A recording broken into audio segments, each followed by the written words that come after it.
এই পৃথিবীতে প্রত্যেকটা মানুষের জীবনই হচ্ছে একটা উপন্যাস। আর সেটা উপন্যাসের প্রধান পাত্র হচ্ছে মধ্যবিত্ত ঘরের সন্তান।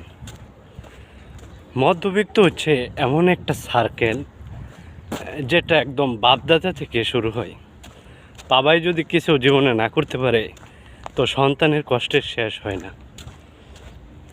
ওই সন্তান যদি ভালো কিছু করতে পারে তো ভালো, এমন সংখ্যা নেহাত কম, খুব নাই বললেই চলে। গোবরের পদ্ম ফুল দু একটা হয়।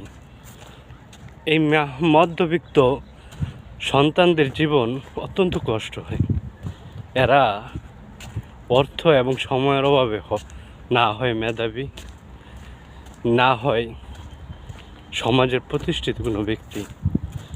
এরা অনেক সুযোগ সুবিধা থেকে বঞ্চিত হয়, যেটা অন্য মানুষরা বুঝবে না। মধ্যবিত্ত সন্তানের চলাফেরা হয় একদম স্বাভাবিক। তারা হয়তো বা ভালো কিছু পড়ে, ভালো কিছু উপার্জন করে, কিন্তু ভিতরে ভিতরে একদম রিক্ততায় শূন্য ভরা মধ্যবিত্ত জীবনের প্রত্যেকটি সন্তানের দুঃখ কষ্ট আসলেও চিরস্থায়ী। এরা যেদিকে তাকায় সেদিকেই শূন্যতা আর শূন্যতা।